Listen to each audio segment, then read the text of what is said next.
Good morning. You're listening to Slices of Wenatchee.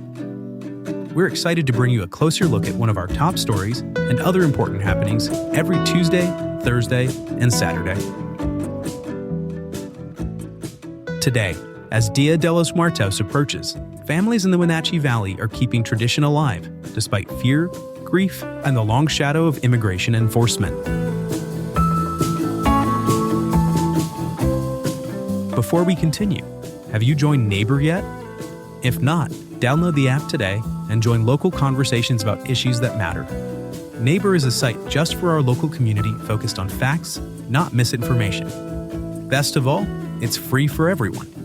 To learn more, visit wenatcheeworld.com/NABUR. Now, let's jump in. On Sunday afternoon, the community gathered quietly at Kiwanis Methau Park, surrounded by the scent of cooking, as pots of ponche simmered and candles flickered beside vibrant ofrendas. The gathering was small, about 40 people, but deeply meaningful. For Veronica Zamora, the warmth of the event stirred memories of childhood, afternoons spent crafting paper flowers with her mother and grandmother, telling stories, and preparing altars that bridged this world and the next. Now 51 years old, Zamora carries that legacy forward. She makes classic dishes for events like this, not just to honor loved ones lost, but to model for her children and grandchildren what it means to hold on to tradition. This year, though, the celebration looked a little different. The nonprofit Parque Padrinos, which organizes the annual gathering, chose not to promote the event publicly. With a Department of Homeland Security office just a mile and a half from the park, they opted for a quieter, invitation-only gathering out of concern for undocumented residents and heightened immigration enforcement in the area. The board's president, Liz Oropeza, said the group had to balance caution with commitment. Holding the event, even on a smaller scale, was vital to their mission of supporting their neighbors and creating a safe space for cultural connection. She said, "We can't live in fear all the time. It's important for our community members to go about their lives and keep doing what they've always done." And so they did. An altar set at the base of the stage overflowed with marigolds, sugar skulls, favorite foods, and framed photos. Besides these traditional items were additions from Wenatchee for Immigrant Justice, candles and tributes to individuals who died in immigration detention or shortly after release, many young, many from preventable causes. Their names, including local community member Hugo Ramirez Hernandez, now rest among the honored, their memories carried forward in ritual and resistance. Rachel Peszkowski, the group's coordinating director, reflected on the loss. Many of these deaths, she said, happened under conditions that denied people dignity and care. One was just 37 years old. Others had taken their own lives while in detention. She said, "It's devastating to think of the families who loved them and the richness that has been lost because of this system." Still, even in mourning, there was music, food, laughter, and purpose. For Zamora, the moment offered a complex mix of emotions: sadness for those gone, gratitude for those still here, and pride in seeing young people learning and participating. In Spanish, she said, "It's very beautiful. Even with fear in the community, we keep our traditions alive. Life is beautiful, and we must keep going." Being from Mexico, she admits there's nostalgia and sorrow in knowing she can't celebrate the way she once did. But that hasn't stopped her. This year, she's honoring her husband, who passed away nearly a year ago, with her mother and grandfather. She said, "There just aren't enough words to explain what it means. But here we are.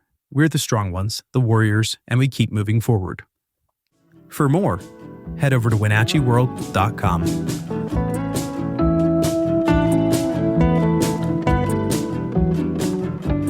Are you passionate about the issues shaping North Central Washington?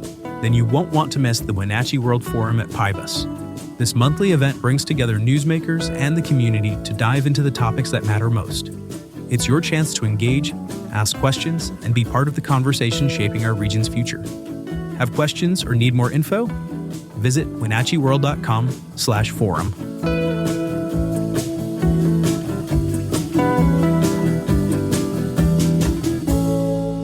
Now, a few other stories you should know about. With federal workers increasingly affected by the ongoing government shutdown, the Washington State Employment Security Department has extended its call center hours to respond to a surge in unemployment claims. The 90-day pilot plan, announced Monday, adds dedicated time for non-phone administrative work on Tuesdays and Thursdays in hopes of easing the growing backlog. Officials say that more than 1,800 federal workers have applied for benefits, with claims overall up 20% from last year. A 49-year-old Wenatchee man accused of attacking his ex-girlfriend's trailer with Molotov cocktails earlier this year has been declared mentally incompetent to stand trial. Eric Jackson was charged with multiple felonies after the incident, but a court ruled he lacked the capacity to understand the proceedings or assist in his defense. Jackson has been admitted to Eastern State Hospital for treatment, and charges may be refiled if he's later found competent. Wenatchee and East Wenatchee police departments recently discovered their flock safety surveillance systems had been unintentionally sharing license plate data with the U.S. Border Patrol without local authorization. The issue stemmed from a default setting called National Lookup, which allowed federal agencies to access the data. Once alerted by a University of Washington report, both departments quickly disabled the setting and limited access to agencies in Washington, Oregon, and Idaho. Police chiefs said the oversight was frustrating, but have committed to full compliance with the state's Keep Washington Working Act, which prohibits local data sharing with immigration enforcement in non-criminal cases. Cats across north-central Washington got some well-deserved recognition this week for National Cat Day. 2 local shop cats, Carlos at Firehouse Pet Shop and Willow at Wild Birds Unlimited, are winning hearts and apparently managing entire storefronts. Carlos, a 3-legged feline dubbed the store's chief eating officer, is known for testing pet food and puzzling through enrichment toys. Willow, rescued as a kitten last year, now oversees bird bath inspections and customer relations at her shop. For pictures of the cats, head over to WenatcheeWorld.com.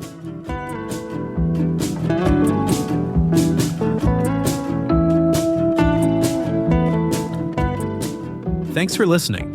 For more information on all the stories you heard today, visit us at WenatcheeWorld.com. The Wenatchee World has been engaging, informing, and inspiring North Central Washington communities since 1905. We encourage you to subscribe today to keep your heart and mind connected to what matters most in North Central Washington.